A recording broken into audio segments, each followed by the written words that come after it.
ఇంట్లో negative energy పోవాలంటే ప్రతి శుక్రవారం కానీ లేకుంటే లక్ష్మీవారం అయినా పర్వాలేదు, అలాగే అష్టమి లేకుంటే ఏకాదశి రోజు, అమావాస్య రోజు, ముఖ్యంగా అమావాస్య రోజు అండి.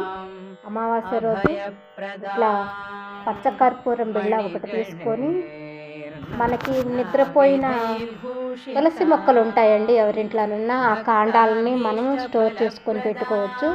అవి 2 ఆ కాండం వేసి కొంచెం ధూపం మాదిరిగా వెలిగేటట్టుగా చేసి, ఆ పొగని, ఆ వెలుతురు ఇంటి నిండా మనం ధూపం మాదిరిగా తిప్పుకోవచ్చండి.